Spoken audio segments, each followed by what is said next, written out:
Hello, bachcho. Let's read this question. So this question says the electric field in the gap of a condenser changes as 10 to the power 12 volt per meter per second. If the radius of the each plate of the condenser is 3 centimeter, then the magnetic field at the edge of the plate in the gap is. Okay, आपको क्या बताना है? Magnetic field at the edge of the plate आपने यहाँ पर calculate करके बताना है. ओके, तो चलिए इस क्वेश्चन को स्टार्ट करते हैं.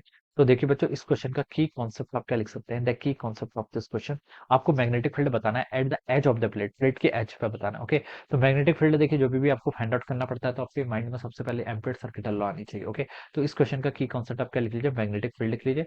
और आपको magnetic field at the edge पर क्या करना है? कैलकुलेट करके बताना. ओके, यानी कि पेरीफेरी पे. ओके, अब देखिए बच्चों, मैग्नेटिक फील्ड देखिए आप कैसे फाइंड आउट करेंगे? कंडेंसर, देखिए electric field in the gap of A conduction, electric field in the gap बोल रखा है. ओके, तो यानी कि यहाँ पर आपकी कंडक्शन करंट तो नहीं होनी चाहिए. कौन सी करंट होनी चाहिए? आपकी डिस्प्लेसमेंट करंट होनी चाहिए. ओके, इतना हम बता सकते हैं. और बच्चों हमें पता है जो आपकी डिस्प्लेसमेंट करंट होती है वो किसके इक्वल होती है? It is equal to epsilon times आपका D phi E by D T के इक्वल होती है. ओके, ये आप बता सकते हैं from the definition of the displacement current. Okay, अब बच्चों देखिए आपकी एम्पीयर सर्किटल लॉ के बताती थी. एम्पीयर सर्किटल लॉ से देखिए हम मैग्नेटिक फील्ड फाइंड आउट करते थे. ये होता था आपका B D L equal to mu naught times I. Okay, I यहाँ पर आपका दो पार्ट में डिवाइड हो जाता है. ओके, कौन कौन सा होता है? एक तो आपका कंडक्शन करंट के कारण आता है और एक दूसरा किसके कारण आता है? आपका डिस्प्लेसमेंट करंट. यहाँ पर between the gaps, in the gap of the condenser बोल रखा है तो कंडक्शन तो होगी नहीं. कौन सी होगी? सिर्फ आपकी डिस्प्लेसमेंट होगी. ओके, ये आप यहाँ पर से इसको ऐसे लिख सकते हैं. ऑलराइट, अब देखिए ये आप यहाँ पर से इस एक्सप्रेशन को ऐसे लिख लेंगे. आपको देखिए बताना है कि changes edge. Okay, electric field का वेरिएशन आपको गिवन कर रखा है. इलेक्ट्रिक फील्ड आपका टाइम के साथ देखिए बच्चों कैसे चेंज कर रहा है. डीई बाई डी टी आपको गिवन कर रखा है 10 to the power 12 क्या वोल्ट पर मीटर. ओके, और आपका पर सेकंड. ओके, ये आपको क्वेश्चन में से गिवन कर रखा है.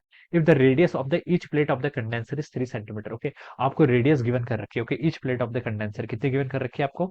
3 सेंटीमीटर की. तो आपको magnetic field at the edge of the plate बताना है. ऑलराइट, तो ठीक है, आपका देखिए ये आपका आपका इस तरीके से रेडियल प्लेट्स है. ओके, आपको एच पर बताना है. ओके, इस एच पर बताना है. ओके, तो यहाँ से आता है कि डिस्टेंस इसकी रेडियस के इक्वल हो जाएगी. ओके, तो यहाँ पर आपको मैग्नेटिक फील्ड बेसिकली क्या करना है? फाइंड आउट करके बताना है. ठीक है, तो देखिए बी डॉट डीएल से सॉल्व करते हैं. इसको बी डॉट डीएल करेंगे तो बी इंटू, मान लीजिए इसके रेडियस आर है तो इसके B into two pi R आ जाएगा. It is equal to mu naught times कितना होता है? I D. आई डी को देखिए आप यहाँ से रिप्लेस कर लीजिए. कितना? Epsilon not time D by D T of क्या? फ्लक्स. फ्लक्स क्या होता है आपका? ई इंटू ए. ओके, ई आ गया इंटू एरिया. एरिया देखिए कितना होगा? आर रेडियस है तो इसका एरिया हो जाएगा आपका पाई आर स्क्वायर के इक्वल. ओके, ये आपका सिंपल यहाँ से इतना आ गया. अब इसको सॉल्व कर लीजिए. B into two pi r, ये टर्म बच्चों यहाँ से कितनी आएगी? नी नॉट एप्सिलॉन नॉट. इसको देखिए आप क्या लिख सकते हैं?